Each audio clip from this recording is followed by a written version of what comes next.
ალგებრული მე მგონი არაფერი არ არის. შეიძლება იყოს თანამოსახელი ჯგუფი და რეზუსი, მაგრამ შეთავსების არ თავსდება. და მესამე მშობიარობის შემდეგ სისხლის დენის მაღალი რისკის დროს უნდა მოხდეს სისხლის ტიპირება და შეთავსება. უკვე უნდა იყოს შეთავსებული. ანუ არა აქვს მნიშვნელობა დაწყებულია თუ არა, დენა თუ არის მაღალი რისკი, თქვენ ვალდებული ხართ, რომ არა მარტო გქონდეს რეზერვში მინიმუმური ბედი, არამედ უნდა გქონდეს შეთავსებული. სამიწევში. აი ეს არის პრენატალური შეფასება და დაგეგმა.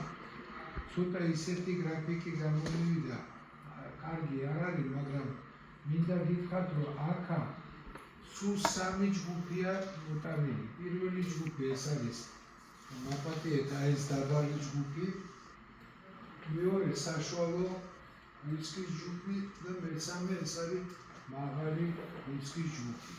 ნუ რა შედის დაბალ 4-ზე ნაკლები მშობიარობა, ბუნებრივი სამშობიარო გზებიდან, ანუ პერვიას ნატურალის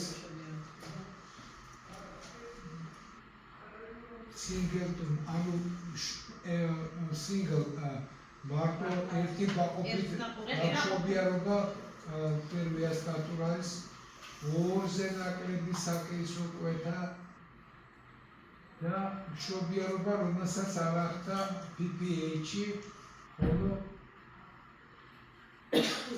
არ აქვს კიდე ამას კოაგულოპათიური დარღვევები. ანუ ეს ქალები ყველა შევდიან დაბალი რისკის მქონე ჯგუფში. გამეორება ხო არ გვინდა, არა? არის ეს არის მაპატიეთ 4-ზე ნაკლები მშობიარობა, მეკრაყოფიანი ორსულობა, 2-ზე ნაკლები საკეისრო კვეთა PPH-ის არ არსებობდა, შედედების ფაქტორის კიდე დარღვევიც არ არსებობდა. მეორეში უკვე საშუალოში შედის ის კონტინგენტი, რომელიც ჰემოგლობინი არის 8-ზე ნაკლები, ტრომბოციტები არის ბილეთებში 150 მეუბნებოდით, ხო? 100-ზე ნაკლები, ეს არის საშუალო რისკი, 3-ზე მეტი ან 3 საკეისრო კვეთა, 4-ზე მეტი მშობიარობა პერვიას ნატურალის, საშუალო არის კიდე ხორიონ ამნიონიტი მშობიარობაში, გამოყენებული მაგნეზიის სულფატი, მრავალნაყოფიანი ორსულობა, ქალებს, რომელსაც აქვს ფართო ფეხზე ფიბრომიომა და ნაყოფის სავარაუდო წონა არის 4250 გრამზე მეტი, შავი რასის მქონე მშობიარე და history of PPH. ანუ ამამდეში მე მგონი საკმაოდ იქნება კარგას ასათვისებელი გრაფიკია. დაბალი რისკი. აქ შვილებში იყავი მზა. ჩვენ მაღალი რისკები განვიხილეთ ბატონო ჯუბე. იქნება ყველაფერი ორსულობის ერთი ნაყოფი, ანამნეზში 2-ჯერ ნაკლები, ან მშობიარობა, 2 გადატანის საკეისრო ნაკლები, ანამნეზის საშუალო ტექნიკური ჩარევა, შარის არასებობა, ანამნეზში PPH-ის არასებობა, ცნობილი სისტემის დარღვევების არასებობა. მშობიარობის შემდგომი სიზდენის რისკების შეფასება და მართვა, საშუალო რისკი, იყავი მზა, ანამნეზში პირული ჩარევა საშუალოსთვის, 3-ზე მეტი გადატანილი ან 3 საკეისრო კვეთა, ანამნეზში 4-ზე მეტი ვაგინალური მშობიარობა, მრავალნაყოფიანი ორსულობა, დიდი ზომის მიომის კვანძები, ქორიონ ამნიონიტი, ანამნეში ან DPI-ში.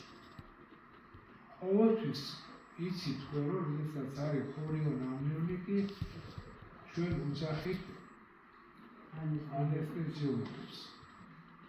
მახსოვს სასარგებლოებაც პრობლემები იყო. ხო იყო?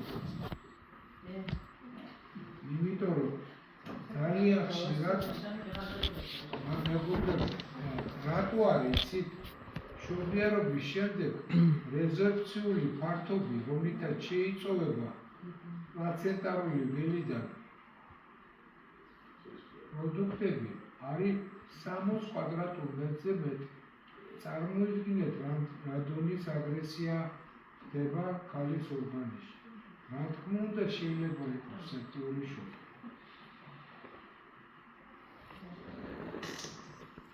მშობიარობის შემდგომი სისხლდენის რისკების შეფასება და მართვა. მაღალი რისკი. იყავი მზად. ტრანსფუზიისათვის მზადდება ტიპი და თავსებადობა.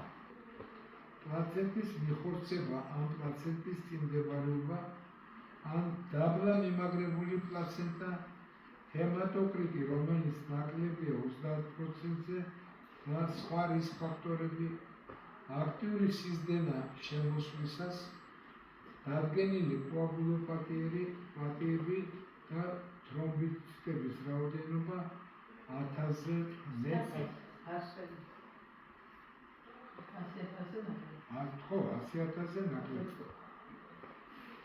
რას შვებით ჩვენ რა მონიციპებს ვაკეთებთ დაბალი რისკის დროს? პრევენციული ზონა არის. მიაწოდე პაციენტს PPI-ში ინფორმაცია, ოქსიტოცინი ბონუსურად, შემდეგ კი 4 საათის განმავლობაში საშუალო რისკის დროს არის ბონუსურად, შემდეგ 8 საათის განმავლობაში აუცილებლად მიაწოდე ინფორმაცია პაციენტს,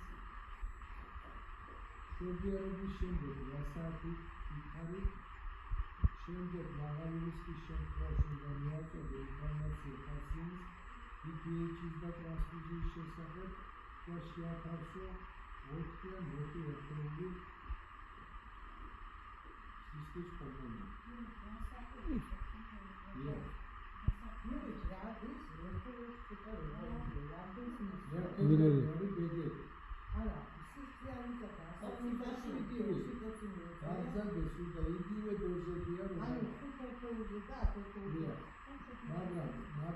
მაგრამ აქ არის ხანძრიებაზე და უკვე უყურეთ მეორე და მესამე დროს შეთავსებულია ბედების რაოდენობა სხვადასხვა და გარდა ამისა შეთავსება უკვე არის. ანუ შეგვიძლია უცხოდ დაწყება. ამასთან ერთად არის მოწოდებული პირდაპირ რა უნდა კონდეს შენ გამზადებული იმისათვის, რომ დაიწყო.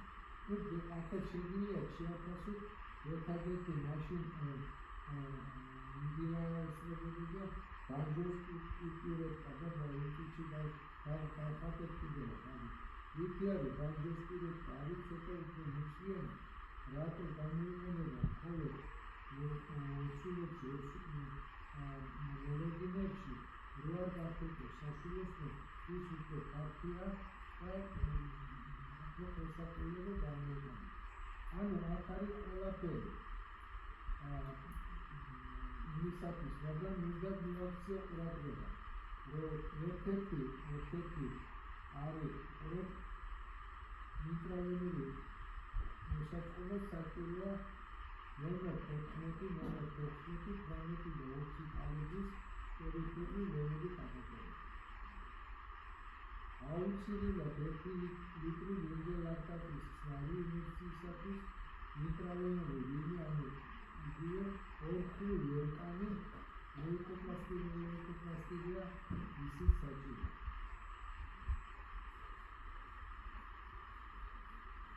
ძალიან მნიშვნელოვანია მეგობრები ბოლოს პუნქტი კიდევ. ილუსტრირებული დაკრის გავლენა. ბოლო პუნქტი ალბათ დააკვირდით. იმისათვის რომ კომპიუტერი შეექმნა სტაბს, რომ გააკეთოს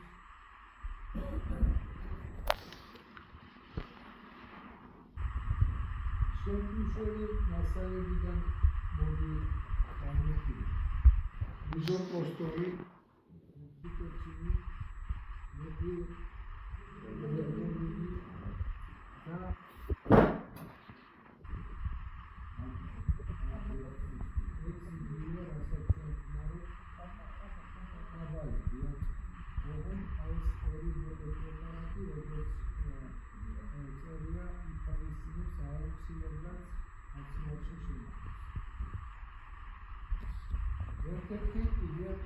Indicuri შემთხვევა.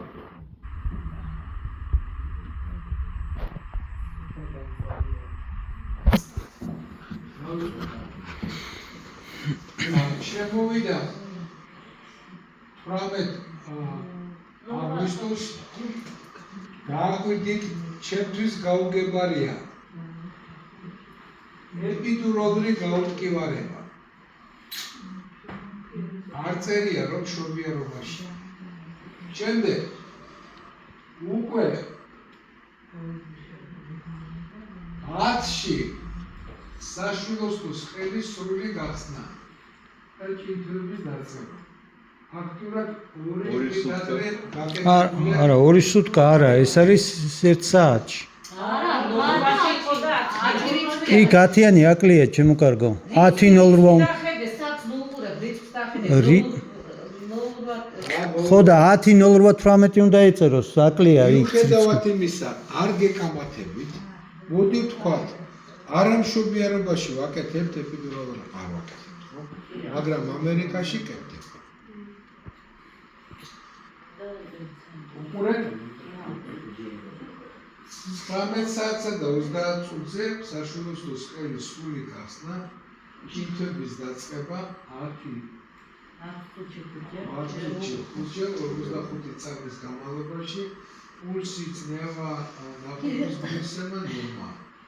19 საათზე და 45 წუთზე გაკეთდა ეპიდიოტომია, იმშობიარა ცოცხალი დროული მდედრობითი სქესის ნაყოფი წონის 3540 სიგრძით 12 სანტიმეტრი, რომელიც აკავით შეფასდა 8 კუბი. 19 საათსა და 50 წუთზე მესამე პერიოდის აქტიური მართვის მოცილდა მომყოლი წონით 600 გრამი, ზოგით 100 გრამი სისქით 25 სანტიმეტრი, თელი საშვილოსნოს შეეკუმშა კარგად დაკარგული სისხლის ხორცულობა 200 მილილიტრი.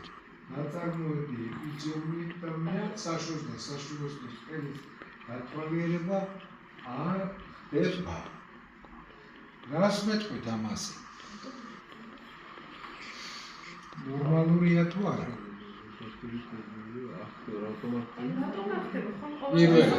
მინდა მოხდეს აუცილებლად რბილი სამშობიარო გზების დათვალიერება, განსაკუთრებით პირველ მშობიაროს, როდესაც G gestation 1 არის, ხო? არ მოხდა. არ მოხდა და რა ვქნა? ლაზნა. 21 საათზე საშვილოსნოს შექმნის ხარისხის მონიტორინგის დროს იდენტიფიცირდა მოდულებული საშვილოსნო და საშვილოსნოდან ჭარბის სისხლოვანი გამონადენი. მელოდინის ზოგადი მდგომარეობა დამაკმაყოფილებელია. როგორც წესი ამას აკუშერკები აკეთებენ. პულსი, წნევა, ტემპერატურა, სუნთქვითი სიხშირე, სატურაცია, ყველაფერი კომპენსირებული შოკია. უკვე. ხო. გამოტანილია დიაგნოზი ლოგინობის ხანის ადრეული საშვილოსნოს ჰიპოტონია, სისხლის დენა. უკვე უნდა დაიწყოს რეანიმაციული ინვეზიებები, მაგრამ არ იწყება ნაცვლად იმისა, გადასტაფაცია ამეთა ჩავტადეს ულტერატუმული მკურნალობა სიტუაციის შესვლის შემთხვევაში შემუშავდეს სათანადო სამოქმედო ანუ აქ იქაც დაიხვა აქაც დაიხვა პატარა ვითომ პატარა შეცდომა მაგრამ უყურეთ შემდეგ რა ხდება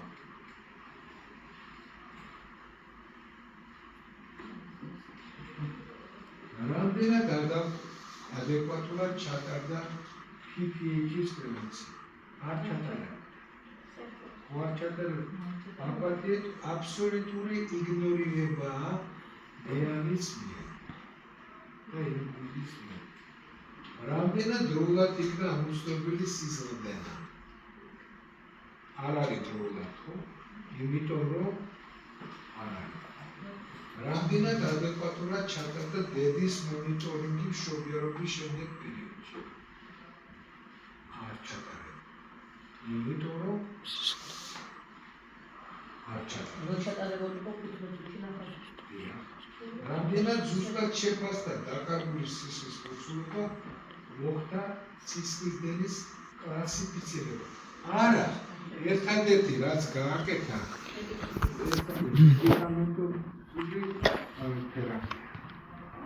არ აინტერესებს. რატომ?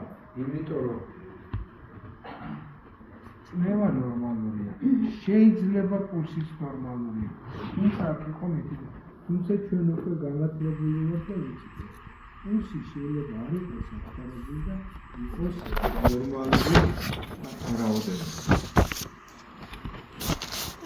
სისხლის რომელ კლასში ესწავლება სისხლის დანაკარგი?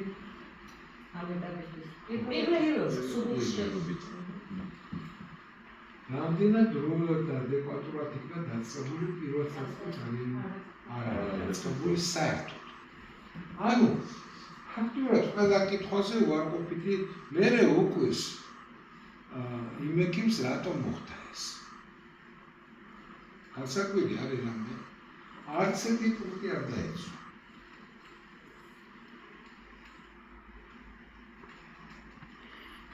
რამდენად ადეკვატურად ჩატარდა PPH-ის პრევენცია მშობიარობის მესამე პერიოდის აქტიური მართვა. მშობიარობის მესამე პერიოდის აქტიური მართვა და რუტინულად ულტერატუმული საშუალებების მაგალითად ოქსიტოცინის გამოყენება 50% ამცირებს PPH-ის განვითარების ხნის ზოგადად სამიანო პოპულაციაში. გაკეთებული იყო იქა? არა. მეორე, მშობიარობის მესამე პერიოდის აქტიური მართვის ნაბიჯები, ეს არის პირველი მშობიარობიდან პირველი წუთის განმავლობაში 10 ერთეული ოქსიტოცინის კუნჩი შეყვანა. ჭიპლარის გადაკვეთა მშობიარობიდან სრული 1 წუთის შემდეგ. ნუ ჩქარობთ ამის გამოყენებას. ჭიპლარის კონტროლირებადი ტრაქცია საშუალო შეკუმშვის შემდეგ ეგრეთ წოდებული გრანტ ანდერსის მანევრი. ხუცით რომელია? ერთი ხელით ქაჩავ, მარკუს ჭიპლა და მეორე საშუალოს სელზე აწვდია. საშუალოს გარეგანი მასაჟი საშუალოს შემუშავდა. აი ეს უნდა ჩატარდეს. და ყველაფერი უნდა დაიწყოს. საკენსროპეთის შემთხვევაში 5 ერთეული ინტრავენული ინjekცია ხელს უწყობს საშუალოს შემუშავებას და ამცირებს სისხლის დანაკლისს. ანუ ძალიან დიდი შეცდომები იყო დაშორებული. კიდევ ერთი პრევენცია, რომელიც მხოლოდ დაემახსოვრა. ეს არის გამოჩნდა უკვე ტრანექსანის მჟავა, იმასაც ჩვენ ხშირად ვიყენებთ, მაგრამ სხვაებიც არის. ზოგადი სამიანო პოპულაციაში რუტინულად ულტერატონიკების გამოყენება მხოლოდ ოქსიტოცინი ან მიზოპროსტოლთან კომბინაციაში სულ მცირედ 30% დაგვიდეს PPH-ის განვითარების რისკი. პროფილაქტიკურად ტრანექსანის ჯარის გამოყენება კვლევის პროცესშია, ჯერ არ არის, თუმცა ბევრი ნამუშევარი წავიკითხეთ, სადაც რეკომენდირებულია 1 გრამი ტრანექსანის მჟავის გამოყენება. კოაგულოპათიის რისკის დროს უნდა ჩატარდეს სისხლის საერთო ანალიზი და კოაგულაციული პროფილი. ეს მაშინ, როდესაც უკვე კოაგულოპათიური ცისკარი დანაკარგა. ხომ მიხვდით არა? ანამნეზში PPH-ის მიზეზი ატონია ოქსიტოცინის ინფუზიის გაგრძელება ჯობიარობის შემდეგ. ანუ თუ ჩვენ გვაქვს მიზეზი ატონია ოქსიტოცინის, თუ ჩვენ გვაქვს კოაგულების რისკი, მაშინ კოაგულაციური პროფილი აუცილებლად უნდა გაკეთდეს. ამასაც წერია რა უნდა გამოიყენოს. სპეციალური ინტერვენცია ანტენატალური იდენტიფიცირებული რისკების სამართლად პათოლოგიური პროცენტაცია უნდა გამოირიცხოს და სისხლის დენის დიათეზი. აუგებარი თუ არის რამე პათოლოგიური პლაცენტაცია რას ნიშნავს? ანუ პლაცენტა რომელიც არის დაბლა უმაგრებული ან ან პლაცენტა რომელიც ფუზეშია ეს პათოლოგიური პლაცენტაცია ნიშნავს.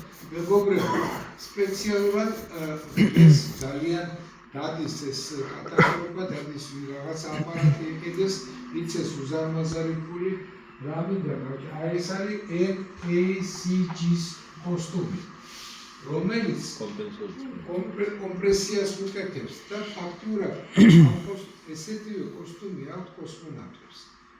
9 ნაკეცი აქვს და არ ხდება გემორაგიული შოკის არსებობა. მხოლოდ ასეთ მდგომარეობაში უნდა გადაიყვან გადაყვანილი ქვედაკიდურებიდან სისხლი. გისმენთ? რომ ქვედაკიდურებიდან სისხლის იყოს.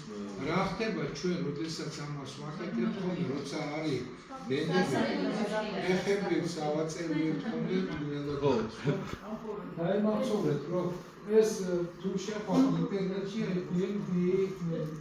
MACG-ია, კოსტუმი არის, აღარ გავჩერდეთ ამაზე, როდის რომ გადავასწავლ.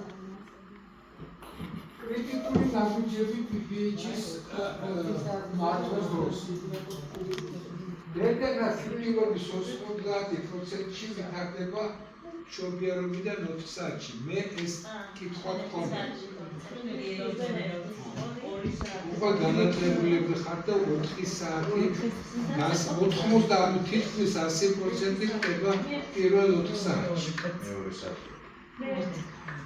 ამიტომ კრიტიკულად მნიშვნელოვანია PPH-ის დროული ამოსვლა, ძიმე სისხლის განვითარება. დროზე დროული, სულ ვამბობ, დროული და ადეკვატური. გვიან როგორც კი დააგვიანებ მიანობაში წინ დაგიდგება იცოდეთ. ამასინად ხონდა ასეთი შემთხვევა. ოპერაცია კეთდება, თხოვე ანესთეზიოლოგს, რომ გადავასხათ სისხლი. იმიტომ რომ ძიმე ოპერაცია, ნამდვილად ძიმე ოპერაცია. ვინ მეხმარებოდა აღარ მახსოვს. ანდრი იყო, ანდრემ ზურებს დაუსახა, გადაწყდა, რომ ჩაგვეყვანა ქვევით და იქ გადაგოსხა. თუმცა არ არის ეს სწორი. იმიტომ რომ ჩემი სიტყვები დაემატა დროული და ადეკვატური. ჩაიყვანეს რეანიმაციაში. მე უკვე 5 თუ 6 საათია დაწყებული. რაღაც გინეკოლოგიური ოპერაცია ჰქონდა, ლაპარასკოპიული, გამოვიდით 2 თუ 3 საათის შემდეგ. ქალი ცივი, პულსი არ ისინჯება, მტარია რა ფაქტობრივად. კაცო, როცა თავიდან ამბობს ქირურგი წამყვანი რომ გადაასხით ის, გადაისხასო. მერე უკვე გვიანა ძლივს გადავარჩინეთ ეს კაცი. ძლივს.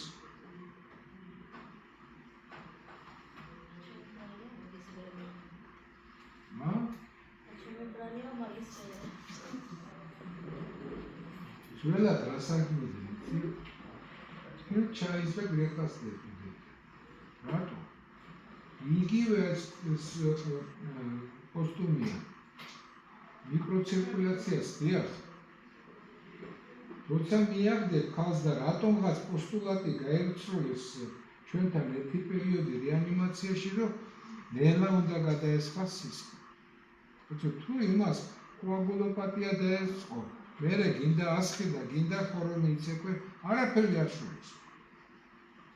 ამიტომ როგორც ითქვა, ვეგ ვეგ უჩის, ხო?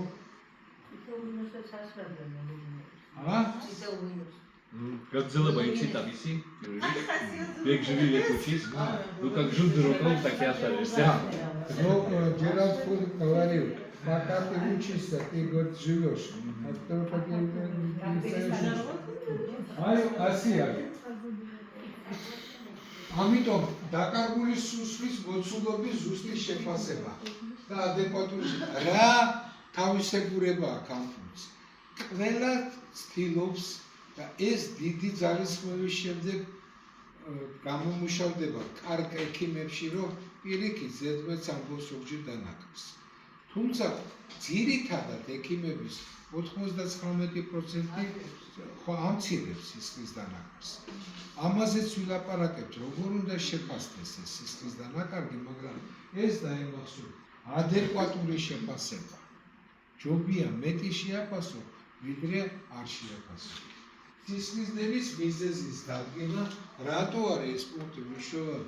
თქვენ თვითონ ბრძანეთ, რომ არის ტრავმატული ხასიათის, კოაგულოპათია, ატონიური და 1000 შემდეგი, 1000 სხვა მიზეზი. ანუ მიზეზი უნდა დაადგინო, რატო არის და ადეკვატური მკურნალობის დროული დაწყება. თუ ეს კრიტიკული ნაბიჯები გაიარეთ, პრობლემა არ გექნება. თუ არა და აი აქ მაქსიმუმ 4 საათი.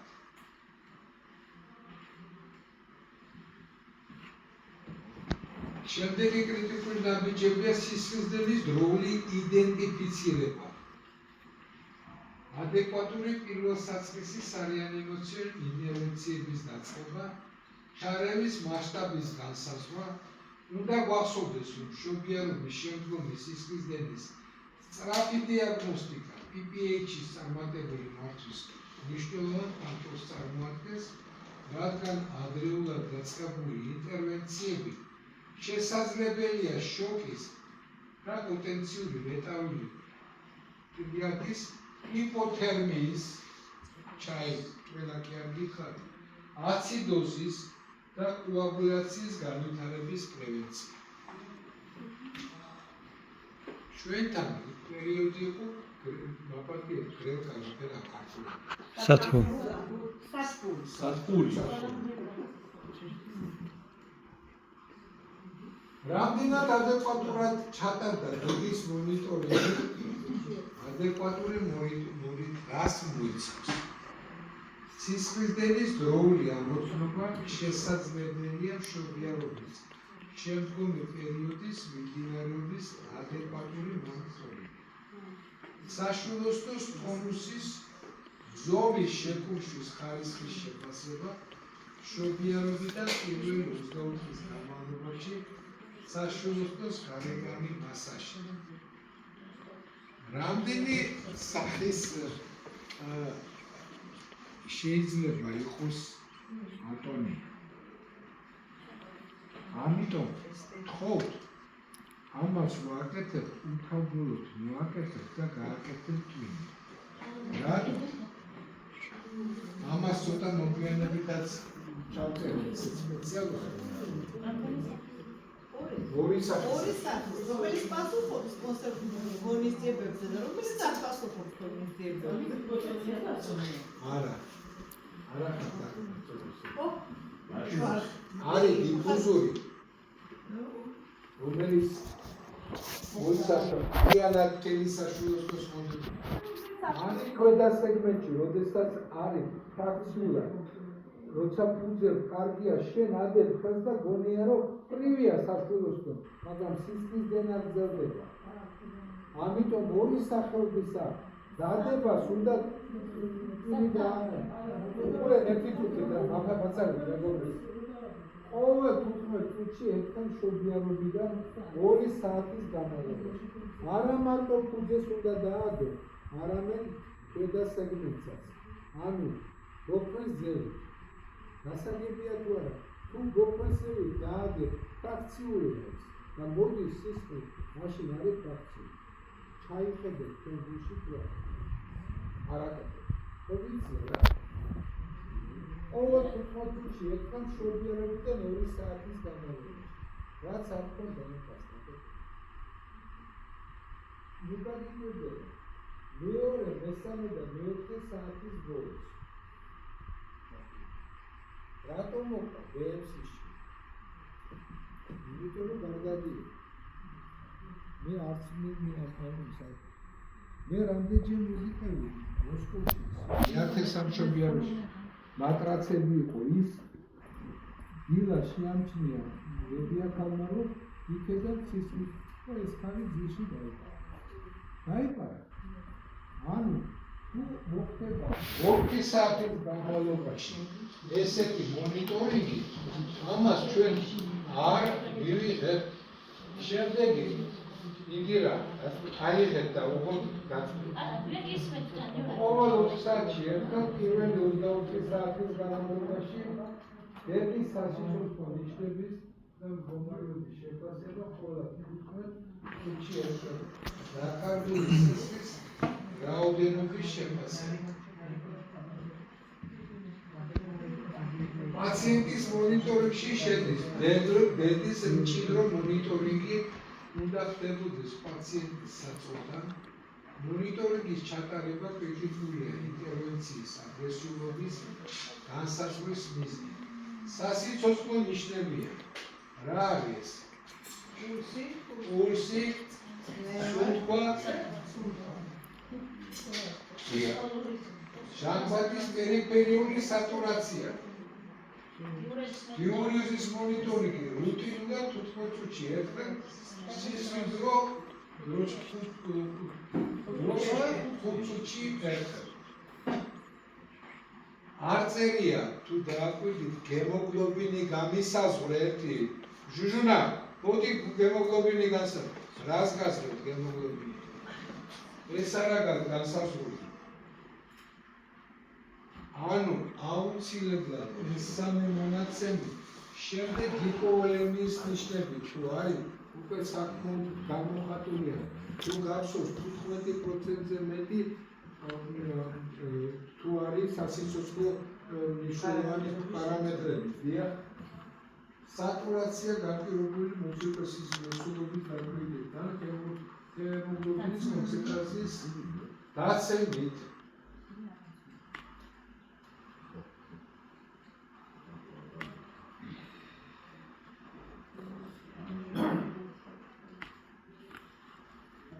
ბედის ადრეული საგანგაშო კრიტერიუმი. ეს არის სიტუაცია წითელი დროშა, რომელცა ხდება ბლოკში და ან წითელი შუქი, ან წითელი დროშა ასევე. ეს ლევანმა დასვა ეს კითხვა, რა პარამეტრებია ძირითადად? ძირითადად ეს ეხება ეს პივის უყურეთ სისტოლურ წნევას. 90-ზე ნაკლებია და მეტია ან მეტია 160. ამ დროს უკვე განგაში უნდა ატყოს. სისტოლური წნევებში. მეორე დიასტოლური წნევა ეს არის 100-ზე ან უდრისას ან 100 სისტოლია 100-ზე მეტია. გულის წევა და სიხშირე. ანუ 50-ზე ნაკლებია ან 120-ზე მეტია. სუნთქვის სიხშირე 10-ზე ნაკლები ან 30-ზე მეტი ჟანგბადის სატურაცია. 95-ზე ნაკლები ოლიგურია მეტი 2 საათის განმავლობაში ნაკლები 35-ზე ბედის აღზნება გონების დაბინდვა არადეკვატურობა პაციენტის პრეკლამსი ძლიერი თავის ტკივილი ან სუნთქვის გახშირება. ეს უკვე ძალიან ცუდი მონაცემებია. ამიტომ ამას დავუკვირდით. რისკის შეფასება და მართვა. როგორც ინტრა, ისე პოსტნატალური განვითარებული წითელი დროშის ნიშნები ასოცირებული მშობიარობის შემდგომი სისხლდენის განვითარების მაღალ რისკთან. პროლონგირებული მშობიარობის მეორე პერიოდი. ვითომ არაფერია მთელი ღამე გაუქენე და ამ მეორე დღის შუაგულზე უკვე რისკის ფაქტორია. მეორე ოქსიტოცინის გახანძრებული იმპულსი, აქტიური სისხლდება, ქორიონ ამნიონით. გთხოვთ ამ დეფინიციას მიაქციეთ ყურადღება, როდესაც მე ვთხოვ ჩემ თანამშრომლებს, რომ დაუძახეთ ანესთეზიოლოგს თქვა, გამოსtildeმა ანესთეზიოლოგმა იციან. ამის პრევენცია რა არის? ძალიან ხშირად მინახია სეპტიური შოკი ქორიონ ამნიონით. ეს არის ველებნიური დარღვევების კორეგირება, რაც ანესთეზიოლოგი კარგად აკეთებს. კარგი იქნება თუ განსაზღვრავს ან გემოტოკრიტს, ან ვენოზურ წნევას, შესაბამისად გააკეთებს გადასხმას, ჩართავს კორტიკოსტეროიდებს და ანტიბიოტიკს. ამ შემთხვევაში არ გვექნება ჩვენ პრობლემა. გამიგეთ თუ არა? თუ ეს არ იქნა, ქორიონ ამნიონიტი არის ძალიან ვერაგული დაავადება. რატო გითხარით? ძალიან დიდი ფაქტორიდან შეიცვალება დაშლის პროდუქტები და მიკრობები.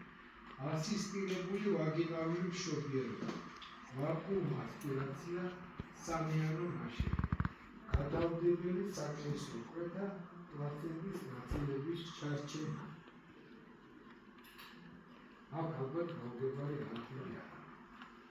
პრაქტიკაში სისხლის ფაქტური დანაკარგის უშეცდომი გაზომვა ძნელია, ვაღიარებთ ყველა ამას ვაკეთებთ. რადგან სისხლი შეიძლება შეერიოს ამინოქსიდებს, შარდი შეიძლება დაეყოლოს იატაკზე, გაეშალოს საფენები, ზეწრები და ასე შემდეგ. ხშირად დაკარგული სისხლის მოცულობა გაცდება შეცდომით, ამიტომ სისხლის დანაკარგის შეფასებისათვის რამდენიმე მეთოდი არის შემოღებული და მოწოდებული. ვიზუალური მეთოდი. მინდა გითხრათ, რომ ძალიან იშვიათად მინახია ექიმი, რომელიც ვიზუალურად ჩესნად იძახის, რომ ამდენია დანაკარგი. ეს უნდა შეაფასოს არა მარტო ქირურგმა, ან ჩვენ შემთხვევაში არა მარტო მიერმა, არამედ ანესთეზიოლოგს. მე რო გითხარით, რომ ყოველთვის უყურებს ზურაბი და ანრი, ეს იმიტომ კი არა, რომ მე ამათ ვეპარჩიებ, იციან იმათმა. თუმცა იციან, რომ არც მე ვატყუებ ხოლმე, ეს ჩვენ შორის თხულია არ მაქვს. ამიტომ ეს აუცილებელია შეაფასეთ და ზოგჯერ კრიტიკულად შეაფასეთ. პირიქით მეტი თქვი.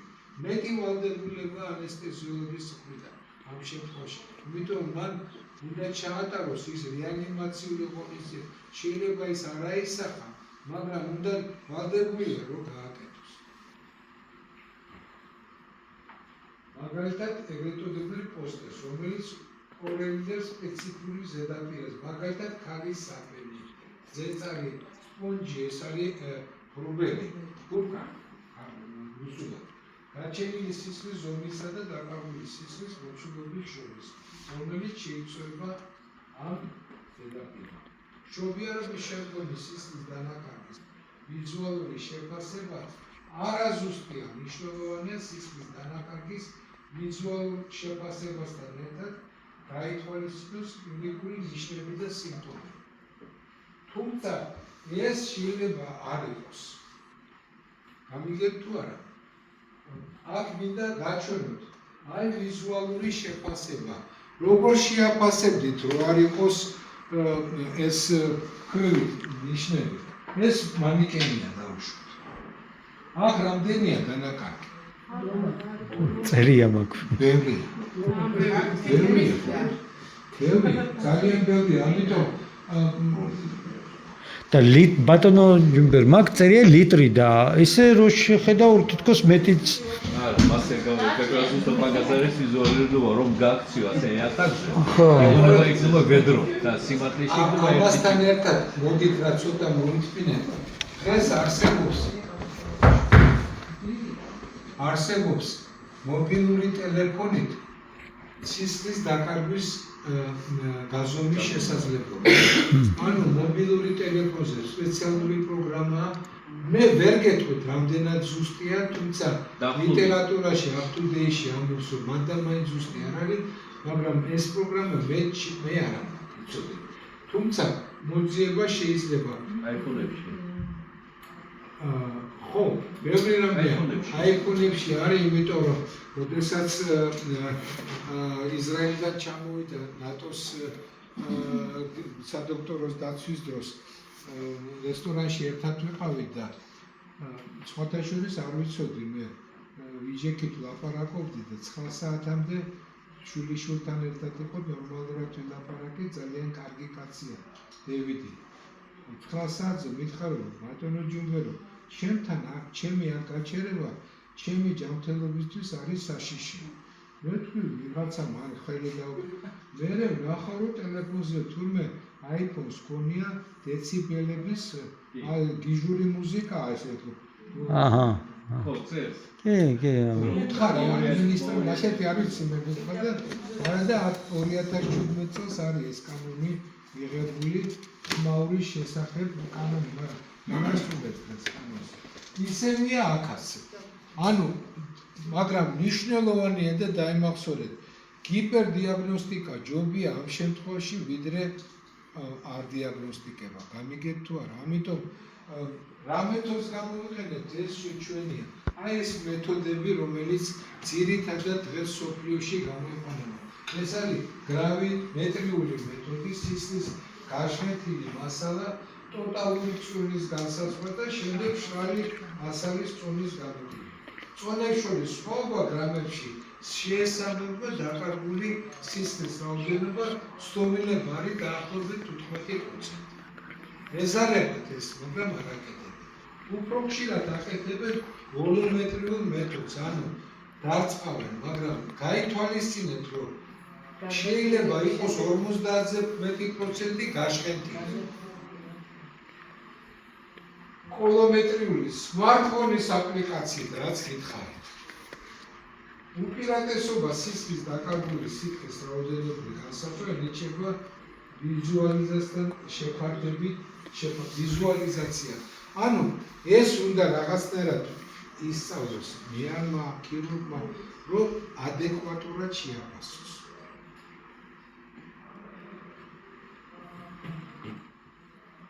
დაკარგული სისხლის მოცულობის შეფასების მეთოდები ჰემატოკრიტის ჰემოგლობინის განსაზღვრა. ჰემოგლობინის და ჰემატოკრიტის მაჩვენებლის 10% დაქვეითება მშობიარობელ მაჩვენებებთან შედარებით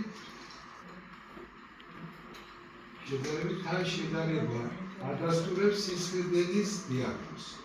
ეს მაჩვენებელი კლინიკურად არ არის სასარგებლო. გითხარით რატო? რადგან სწრაფად განვითარებულ სისხლის დენას სჭირდება გადაუდებული ჩარევა და ვერ დაემოდება ჰემოგლობინის დონის მოგვიანებით დაცემის მაჩვენებლის, დიაგნოზის დასადასტურებლად და ადეკვატური კვედების განხორციელებლად. ნაგვიანებული და პრაქტიკულად უსარგებლო ჰემატოკრიტის და ჰემოგლობინის 10% დაქვეითებაზე დამყარებული დიაგნოსტიკა. არ ჭირდება ეს მონაცემი. გამიგეთ თუ არა? შემდეგ კი მოგწევს რაღაცას, მაგრამ ეს არ გვინდა. კიდე როგორ შევაფასოთ დაკარგული სისხლის რაოდენობა? დღეისათვის დადასტურებულად ითვლება კლინიკური მონაცემების საფუძველზე სისხლის დანაკარგის შეფასება და კლასიფიცირება. კლინიკური ნიშნებით სისხლის დენის შეფასების დიაგნოსტიკური ღირებულება განსაკუთრებით მაღალია შინაგანი სისხლის დენის დროს, როდესაც არ ჩანს ეს. მაგალითად, საკეისრო კვეთის შემდეგ განიერი ოკის ან საშოს ჰემატომის არსებობის დროს. პულსის, სისტოლური არტერიული წნევის მაჩვენებლის და კლინიკური ნიშნების მიხედვით შეიძლება სწრაფად გამოთვალოთ სისხლის დაახლოებული დანაკარგი. ამიგეთ თუ არ გამიგეთ? ჩვენ მემოლექციებში გვექნება კიდე ზუსტი გაზომა არტერიული წნევის. არ გეცინოთ, მაგრამ აღზომას სწორად. ამაზედაც ვილაპარაკებთ. მაგრამ თუ აღზომავ სწორად ჩვენ ამ პუნქტსაც ვერ შევასრულებთ, ხო? სისტოლური არტერიული წნევის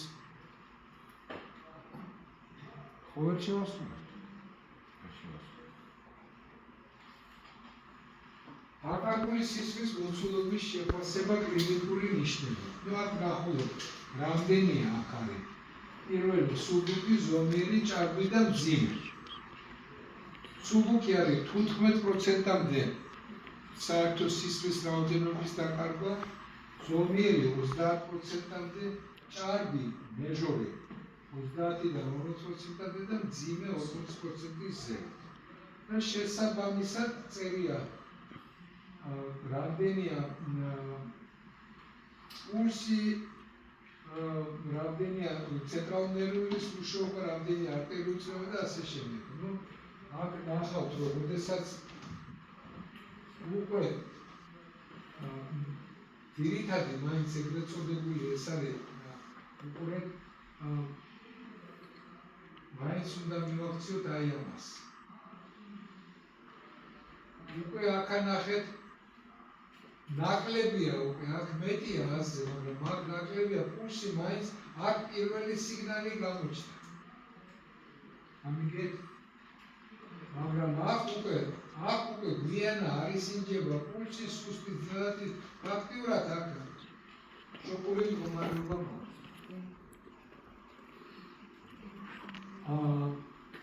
სისხლის დანაკარგი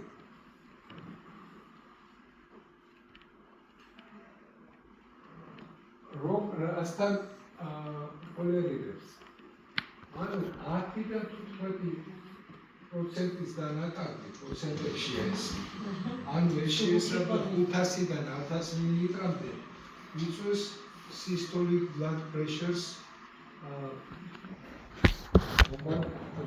მეტი უდრის 90-ს. გასაგები ხო?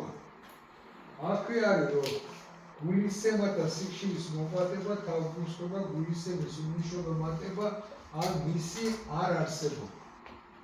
თუმცა მეგობრებო, უკვე საკმაოდ დანაკარგი გვაქვს, ხედავთ.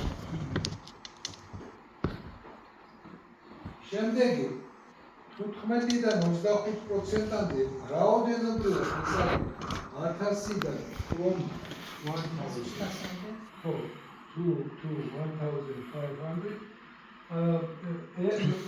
systolic blood pressure ეს არის 80-დან 90-მდე, ხოლო საერთო მდგომარეობიდან არის სისუსტე, მოკლიანობა, ტახიკარდია 110-მდე წუთში, ტახიპნოე სუფთი სიხშირე უკვე 20-დან 40-მდე. ხოლო 25-დან 35%-მდე რაოდენობრივად ეს არის 1500-დან 2000 მილilitrამდე უკვე სისტოლური სისხლის წნევა 70-დან 80-მდე, შფოთვა, დაბნეულება, სიბერტყელი, ოლიგურია, ტახიკარდია 150 წუთში, ცივი და წერტოვანი კალი და ეს უკვე ფაქტიურად უნიკალურია. როგორც ამბობდა ცხონებული არჩიტი ყვალუკარიტო. ლეთალგია, კოშინა, ანურია, კოლაფსი, ტახიკარდია წუთში 140 საგამართლება. საკმაოდ იოლია ამით უკვე ჩვენ დავადგინოთ დაკარგული სისხლთან ასოცირებული მდგომარეობა. ანუ შეგვიძლია პროცენტებში პირდაპირ დავწეროთ უკვე კლინიკიდან გამომდინარე, არა ვიზუალური შეფასებით, არამედ კლინიკური მონაცემებიდან გამომდინარე.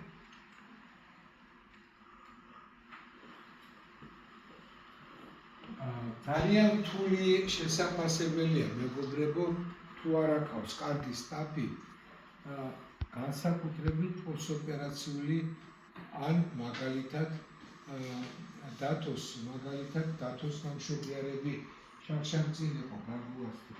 საშუს კახევა ხუნდა ექიმი კარგი იყო, მეორე ესწრებოდა, მიიღო მშობიარობა, თვითონ მიატოვა ორდინატორს მიცა ესა და საშო ვერ მოკერა და მოყარა ეს ხალი. გაგიგიათ ალბათ ერთი ამბავი იყო ატეხილი. ყოველთვის მეშინია ჩემებს ვეუბნები საშოს გახევების. ზოგჯერ ისეთები მქონდა, რომ სამყარო მეანემას დამიძახეს და რატო? იმიტომ რომ ზოგჯერ თუ იცი კარგად ანატომია გადაყვანძა უკვე მაგისტრალური სისხლძარღვების ან ემბოლიზაცია არაფერს არ გიკეთებს, იმიტომ რომ გაუშვათ არტერია პუდენდი მოდის არტერია ფემორალიდან. ვერ გადაყვანცა მაგას, იმიტომ რომ ძალიან რთულია ამისგან. ამიტომ ყველა ოპერაციული მშობიარობა განსაკუთრებით მაშინ, როდესაც არის მშობიარობაში აკეთებს საკეისრო კვეთას, ან ნაწიბურის შემდეგ, ან რუქტურა გაქვს.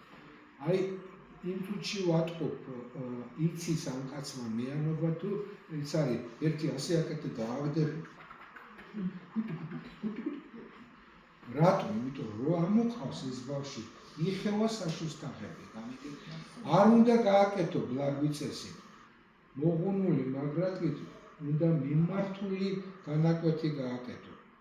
აუცილებლად, იმიტომ რომ ამ შემთხვევაში შეიძლება გაგეხეს თაღი და გაგეწყოს უზარმაზარი გემოტონები. ამიტომ ყოველთვის ეს, როდესაც არა გარეგანი შისხლის დენა არის ძალიან საშიში. აქ მხოლოდ უნდა იყოს ვიტალური ფუნქციების კარგი კონტროლი. და გავაგზავნოთ ახლა იმაზე ლაპარაკი.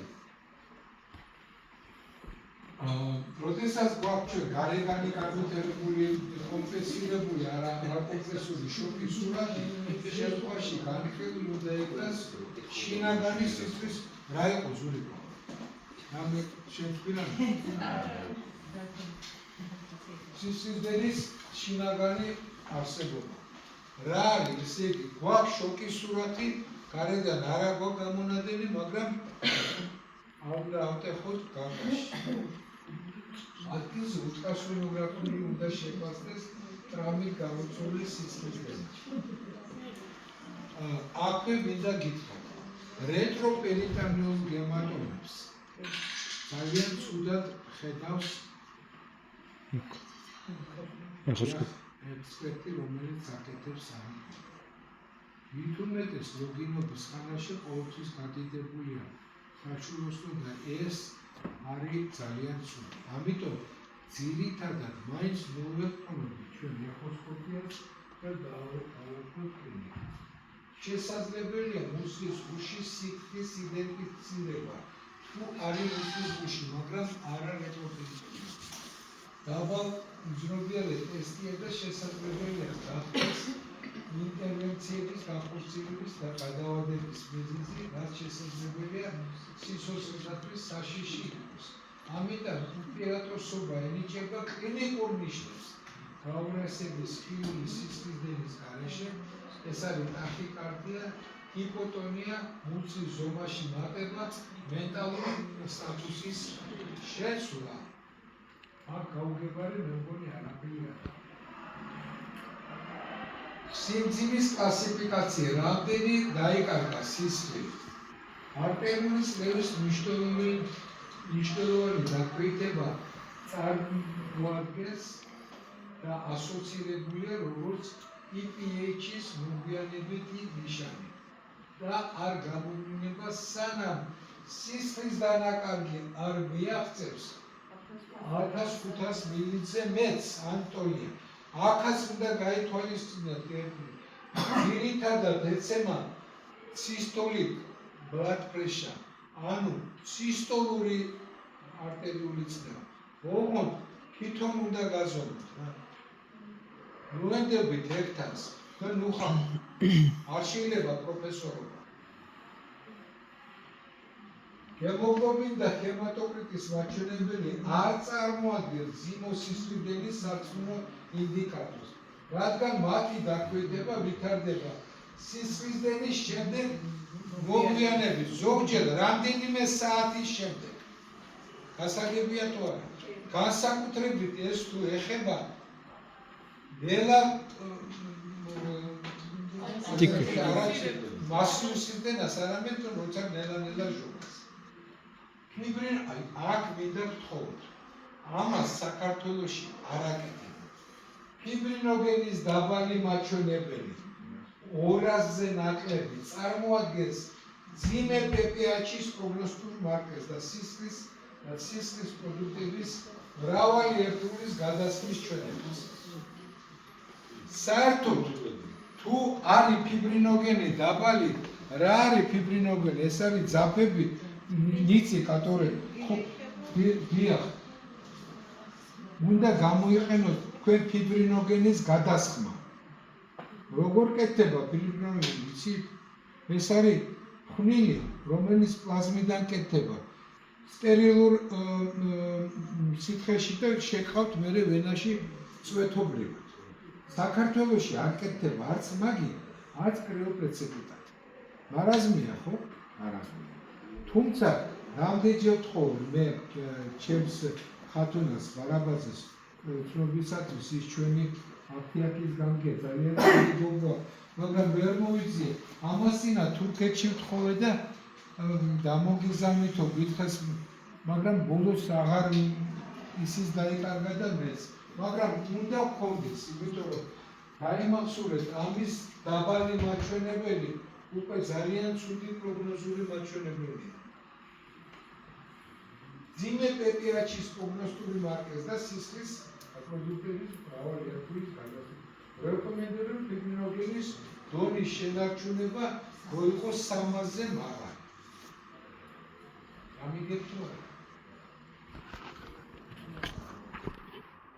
ვახსოვდეს, ვერო აცილარული ანესთეზიის შემდეგ გამიყენებულა ვაზოდილატაცია, ვაზოვაგალობა. რეაქცია შესაძლებელია გამოიწვიოს სისუსტე.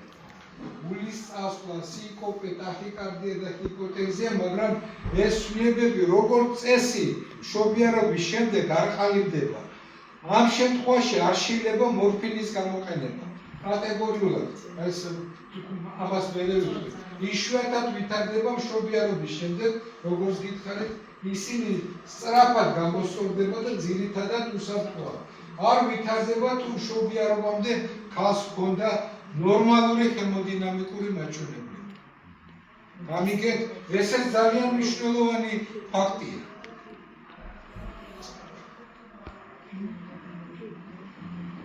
ბეტა-ბლოკატორების გამოყენება შესაძლებელია მოახდინოს ნორმალური გულისების სიხშირის პასუხის პრევენცია სიზმრ პაციენტებში.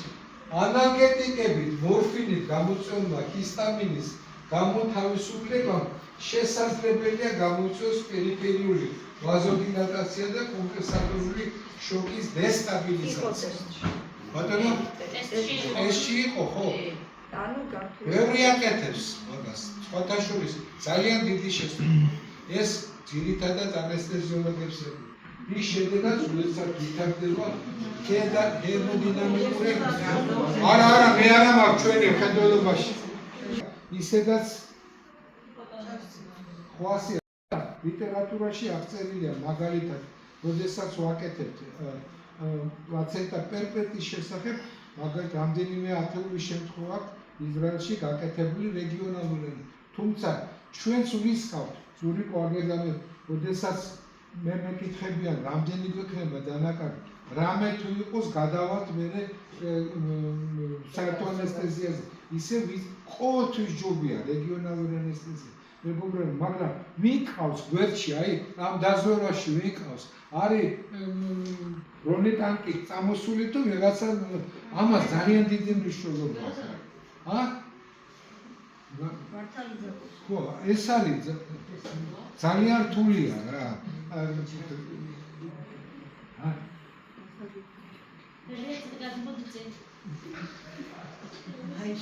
სისხლის დანაკარგის შეფასება.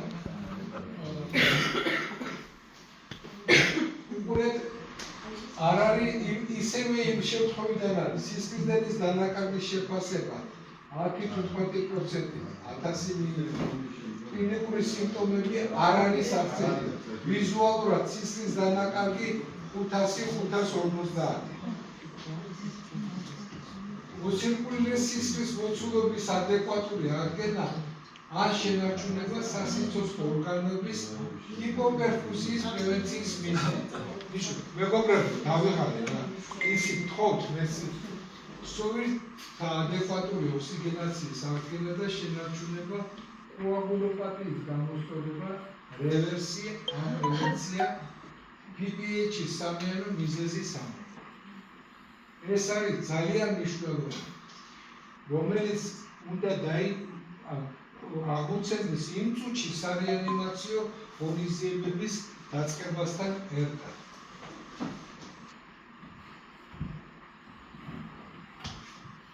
მშობიარობის შემდეგი სისხლისდენის პირველ საწყისი სარეანიმაციო ნაბიჯები. ვისთან ეკავა?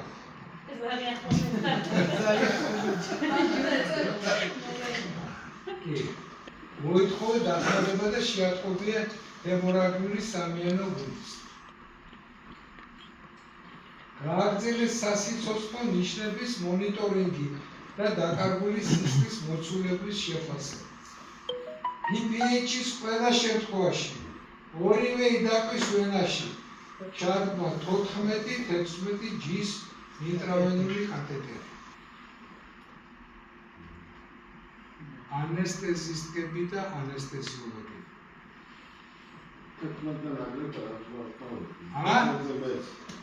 ბატონო?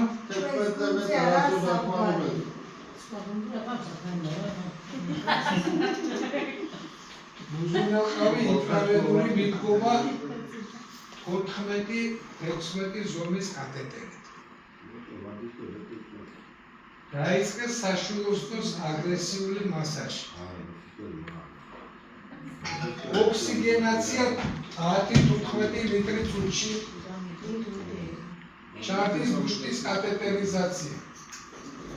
დაიწყე ოქსიტოცინის ინტრავენული ინფუზია, ინტრავენულად არ შეიყვანო ოქსიტოცინი 5 მილიგრამზე მეტი. შენიშნა ინტრაარტერიული კათეტერის გამოყენების გადაწყვეტილება უნდა იყოს ინდივიდუალური.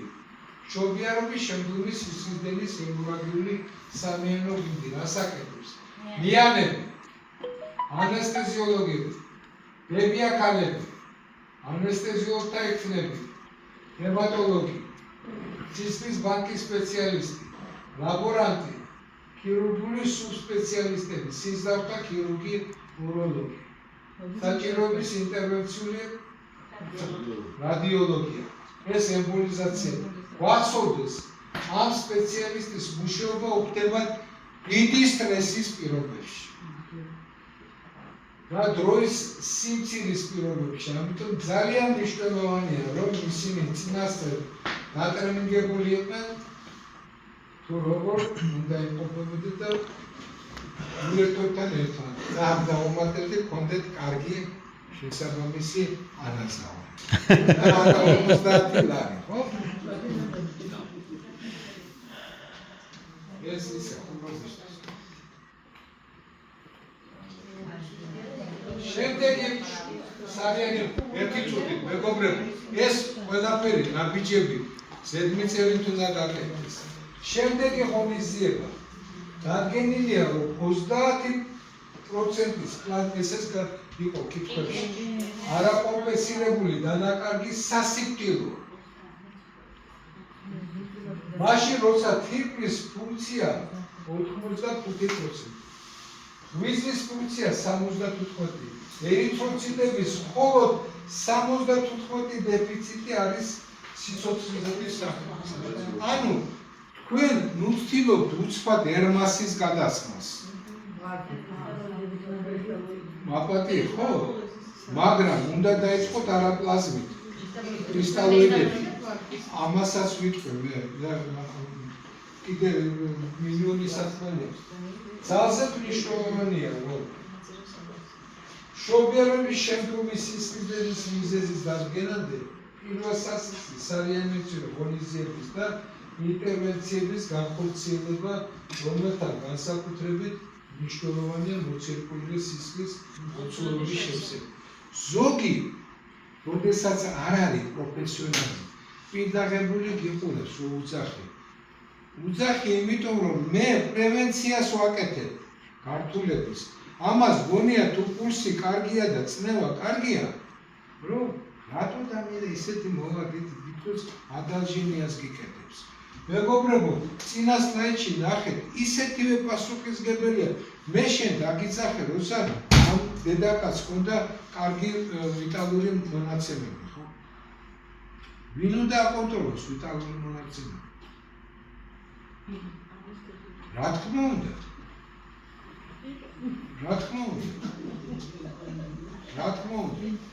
ტრუბკის ჩათხრა მაპატიეთ ყველა შეუძლია. ამიტომ ძალიან ვთქვით, ერთნაირი პასუხისგებლობა, იმ ბრიგადის პასუხისგებლობა.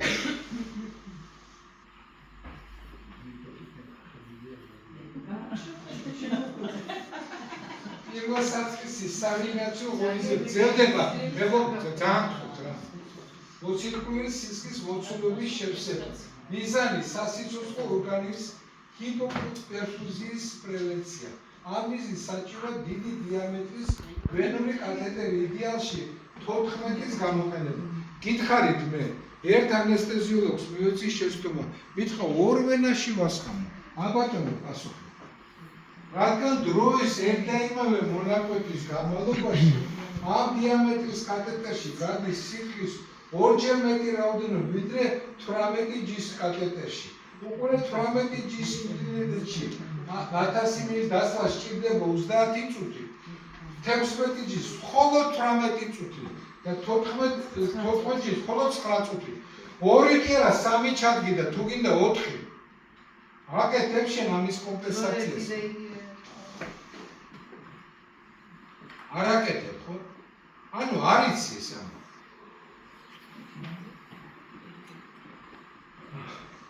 კიდევ სარეანიმაციო დაიწყეს სისხლის მოცულობის შევსება. თავდაპირველად ბონუსურად ფიზიოლოგიური ხსნარი.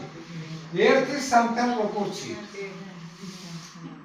მაქსიმალური 4 ლიტრი ოტნაფლები ჰემოდილუციის პრევენციის მიზნით მძიმე სისხლისდენის და მოსალოდნელი კოაგულოპათიის დროს სისხლის პროდუქტები. საჭიროების შემთხვევაში გამოიყენა მეორე რიგის უტერატონიკები. ესაა მიზოპროსტოლი, ჩეუბაკ. დეკაბალი, ნაცივარში მინასთან და მეთილერგონოვინი. განსაზღვრა სისხლის დენის მიზეზი და ადეკვატურად მართვა. საკენსროპეტის შემთხვევაში სისხლის დენის შეჩერების კონსერვატიული მეთოდების გამოყენება, მაგალითად საშვილოსნოს არტერიების, საკვერცხლის არტერიების ლიკვიდაცია. დიახ, ოღონდ, მინდა გითხრათ, ბილინჩს სულ ნაკლებად და ნაკლებად იყენებენ. ამ პროტოკოლებში არის ამ up-to-date-ში, დიახ, რატო? იმიტომ რომ რამდენიმე საათში ეწყებათ ძალიან ძლიერი ტკივილები და ეს ხდება მე მიზეზი ამ ნაკერების მოხსნის. ამიტომ ბილინჩის გამოყენებას მანდამაინც უკვე აღარ უპირატესობას აძლევენ ამ ბაკრის ბალონს ან იმ ბალონს, რომელზედაც ვილაპარაკებ, რომელიც ქმნის უარყოფით წნევას. გამიგებ თუ არა? თუმცა ბაკრის ბალონის ძალიან იოლად შეცვლა შეიძლება მაგალითად იგივე კაი პრეზერვატივი თუ არის ან და პოლიის კარგი კათეტერი იგივე გაბერავს იმას. მაგრამ რა თქმა უნდა ბაკრის ბალონის მედეგობა თვითონ რა ქვია მას რეზინა კი არა, კაუჩუკი ხო, უკეთესია და უფრო ჭიდროდ იმაშება. ეყრება.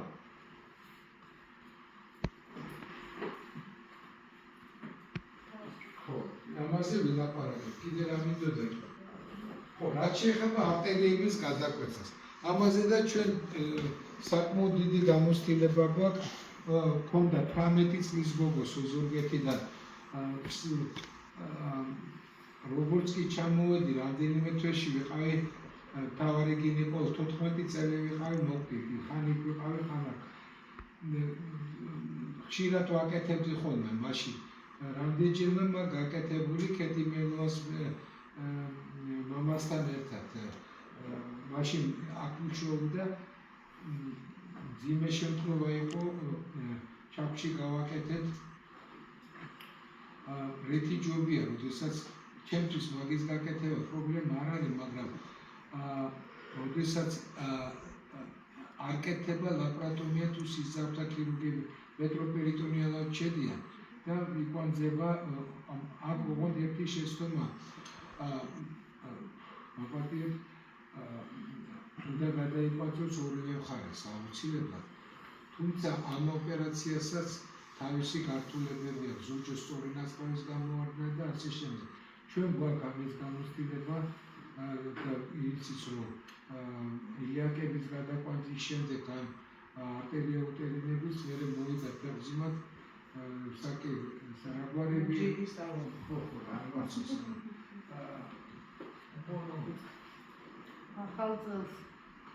თუმცა ძალიან ხშირად გამოიყენება დღეს ეს სხვადასხვა მეანოცამიანოზე მაგალითად პლაცენტა პერპეტას ანაკრეტას დროს.